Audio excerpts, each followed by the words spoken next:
sedimentasi. Sedimentasinya sedimentasi fluvial alias sedimentasi sungai, yaitu Kota Sidoarjo. Kota Sidoarjo ini adalah daratan hasil sedimentasi. Dari apa? Dari sungai alias disebut dengan fluvial. Kalau disebutnya itu adalah kita daerah delta. Daerah apa teman-teman? Delta. Apa itu delta? Delta adalah daratan yang terbentuk akibat sedimentasi dari sungai. Wih. Teman-teman, ya. Ini dosen saya, dosen biologi yang ngomong ya.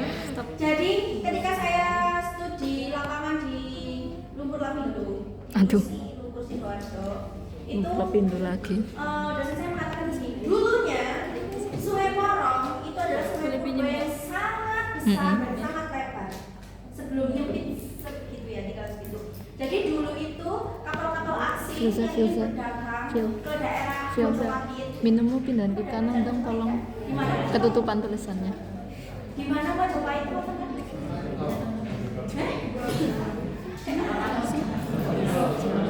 Jadi buat di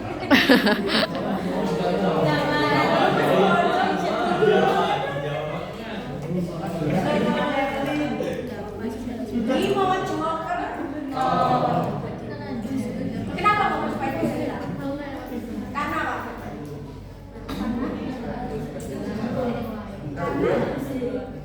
Karena itu saya gunung kan, ya kan? Terus habis itu kan ketimbun. Iya, jadi, nah, Materi karena coba. tadi kan ada tulisan gunung ya, sehingga kan mengeluarkan material-material. Nah, materialnya tadi itu terangkut sama Sungai Porong, yang akhirnya materialnya itu diendapkan di pinggir-pinggirnya sungai kan? Kan muara sungai loh. Kamu pernah ke muara sungai sana nggak? Porong nggak? Di daerah Jabon, daerah Pelosok itu? Pernah nggak? Kayaknya mainnya Kurang jauh. kejauhan sih untuk sampai daerahnya sendiri nggak tahu. Jadi hasil pengendapan sungai itu akhirnya menjadi ini daerah Sidoarjo. Makanya daerah Sidoarjo itu disebut dengan delta itu karena ini pengendapannya diakibatkan karena sungai. Sudah jelas. Jelas. Makanya coba lihat alirannya Sungai Porong. Kelihatan itu deras apa enggak? Ya alirannya. Coba kamu perhatikan kalau kamu lewat. Tahu kan Sungai Porong? Bahkan jangan gitu. Sungai Porong aja loh akibat mengalirkan material Lumpur Sidoarjo. Akhirnya di sana itu ada pulau baru namanya Pulau Lusi. Ada yang pernah ke Pulau Lusi? Belum. Itu karena baru muncul pulaunya. Pulau Lusi itu akibat dari pengendapan gara-gara Sungai Porong. Jelas. Materialnya dari mana? Dari lumpur Sidoarjo alias lumpur Lapindo. Ya ya, gitu ya. Jangan-jangan kalian nggak tahu berapa jumlah pulau yang ada di Indonesia? Ada. Berapa? Ya, 17.000 berapa?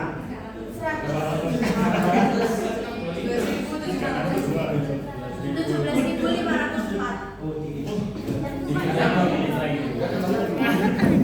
Gitu kalau lihat mau ngadain sensus pulau. Ya wes. Oke, kita lanjut ke batuan metamorf. Tadi udah jelas batuan sedimen ya. Insyaallah. Nah, batuan metamorf ini dari mana? Ya ini tetap dari sedimen, batuan sedimen yang kemudian bermetamorf, berubah diakibatkan karena adanya 3 faktor. Yang pertama faktor karena kontak dengan magma lagi, karena tadi kan bersimbol ya, makanya kan tadi kan udah keluar, terus habis itu masuk lagi ke dalam. Nah, ketika dia mendapatkan tekanan yang sangat besar itu dia bisa terbentuk yang namanya batuan metamorf dinamo atau karena tekanan kinetis ya. Nah, ketika dia berada di dalam lagi, di dapur magma lagi, dia kan otomatis kan kontak dengan magma kan, maka dia akan terbentuk batuan metamorf kontak karena bersinggungan, bertemu langsung dengan magma karena pengaruh suhu yang sangat tinggi. Nah, terus kemudian ke atas lagi, nah karena di atas di bagian gang ini terdapat gas-gas magma, ya, maka akan menyebabkan yang namanya metamorf apa tadi? Metamorf pneumatolitis kontak. Jadi kalau ditanya antara batuan beku, sedimen sama metamorf, manakah yang memiliki nilai ekonomis yang tinggi? Jawabannya adalah yang metamorf. Kayak gitu. Ya. Jadi kalau kamu melihat di sini dari skala kekerasan batuan itu menggunakan skala Morse. Skala Morse itu skala 1 sampai skala 10. Ya. Jadi ada 10 tingkat kekerasan batuan mulai dari talc, yang kedua gipsum, terus yang ketiga kalsit, fluorit, apatit, ortoklas, terus kuarsa, topaz, korundum, dan intan. Jadi kalau ditanya batuan apa yang paling keras? Intan itu kan masih berupa bongkahan. Kalau sudah melalui proses cutting, maka dia akan berubah nama jadi berlian. Wes paham? Berlian hanya bisa dipotong oleh berlian itu sendiri. Oleh siapa? Oleh siapa? Oke. Tidak jelas. Air tenaga tinggi. Itu paling bawah apa? Pneumaton. Pneumatolitis. Iya. Ya kan soalnya tingkat kekerasannya. Makanya kalian pernah lihat batu mirabi, batu topas itu kan keluarganya kan topas, mirarubi, emerald, jade, terus blue sapphire. Pernah lihat nggak batu-batu itu? Oh, diem ya. Nah, sekarang gini sekarang teman-teman cowok-cowok nih ya, besok kalau kamu kajian cewekmu minimal kasihlah yang ini. Waduh. Cewek belum nunggu cewek. Kepas. Itu jenis Mas itu berlian. termasuk yang mana mas berarti? Yang mana? Kan emas itu masih lentur kan? Dia kan masih lembek. Kalau disatuin kan dia gampang gepeng kan? Mungkin ya dia masih termasuk nggak di topas ya, mungkin masih di skalanya 6 atau 7. Ya, dan dia termasuk mineral. Apa simbolnya mas? AU. Wes kayak gitu. Dari sini jelas apa?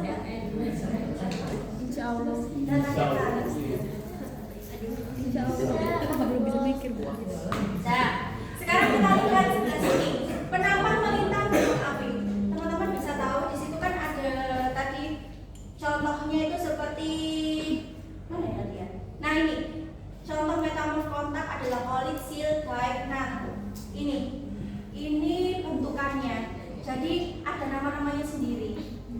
Nama-namanya sendiri. Jadi kayak embung ini kan namanya lakolit ya. Terus yang nomor 5 ini yang kayak ranting namanya apofisa. Kalau kamu nanti kurang jelas bisa lihat di gambar yang ada di modul. Sudah ada. Oke. Sekarang kita ke sini. Nah, teman-teman kita lanjutkan di situ tenaga pembentuk bumi dibagi menjadi 2, ada tenaga endogen dan tenaga eksogen. Kalau tenaga endogen itu berasal dari mana? Dari dalam, bersifat konstruktif atau disebut apa? Bersifat membangun. Sedangkan eksogen berasal dari luar, bersifat destruktif. Bisa tunjukkan. Atau apa? Menghancurkan. Oke, sekarang kita ke endogen dulu. Teman-teman, tenaga endogen itu nanti dibagi menjadi 3. Ada tenaga tektonisme, vulkanisme, dan seisme. Gak cukup ya dibagi seisme.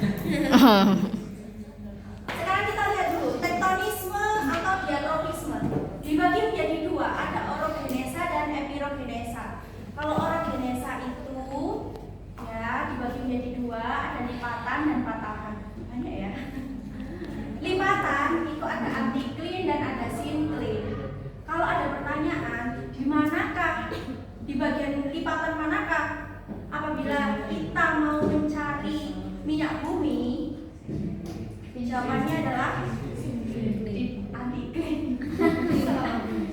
Jawabannya adalah di anti-iklim. Contoh, Pulau Jawa. Pulau Jawa itu kan kamu tahu nggak ada daerah Pantura namanya? Pantura? Tahu. Apa Pantura itu? Ya, Pantura itu jalan gitu. Pantura itu maksudnya itu wilayah pantai utara. Mana saja wilayah pantai utara Jawa? Di antaranya adalah Madura, Sidoarjo, Surabaya, Gresik.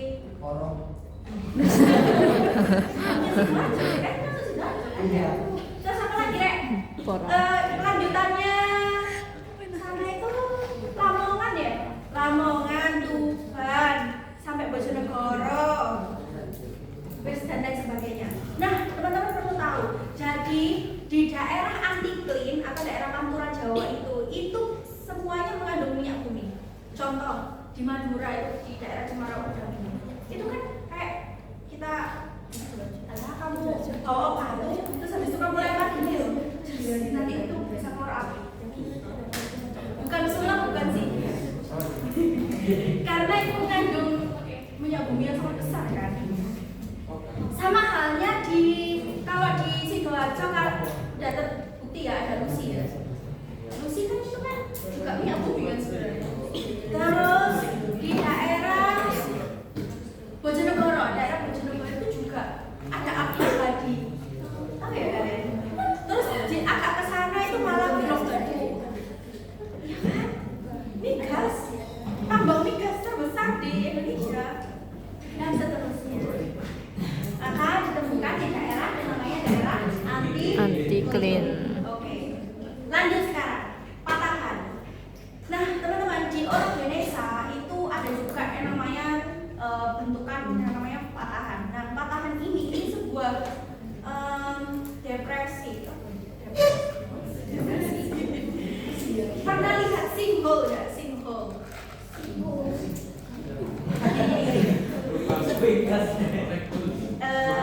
Jadi kan udah kelihatan gini kan, terus tiba-tiba ambles gitu.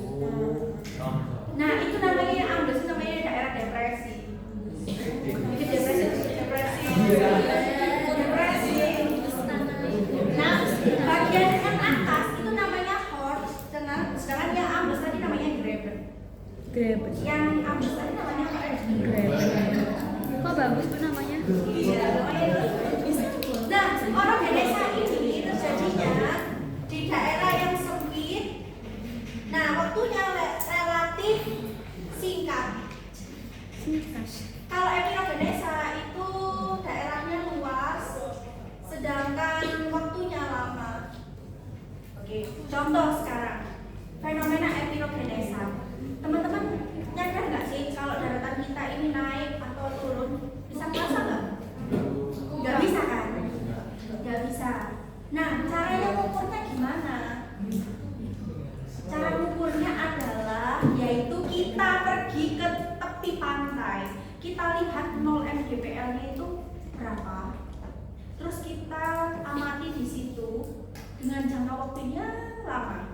Apabila air lautnya itu semakin lama semakin naik, maka itu namanya epirogenesa positif. Kalau air lautnya lama-kelamaan turun, itu namanya epirogenesa negatif. Padahal yang bergerak itu apanya? Daratannya atau lautannya?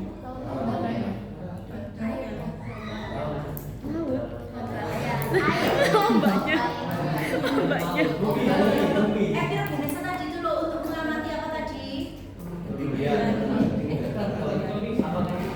Daratan itu loh semakin turun atau semakin naik, ya kan?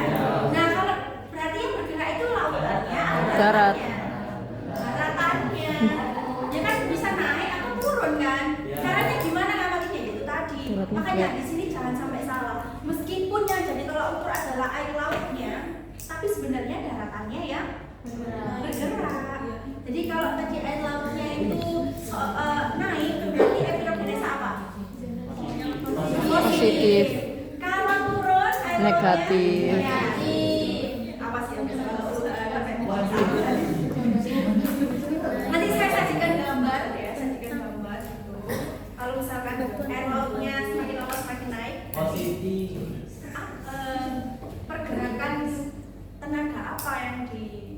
maksudku dengan gambar.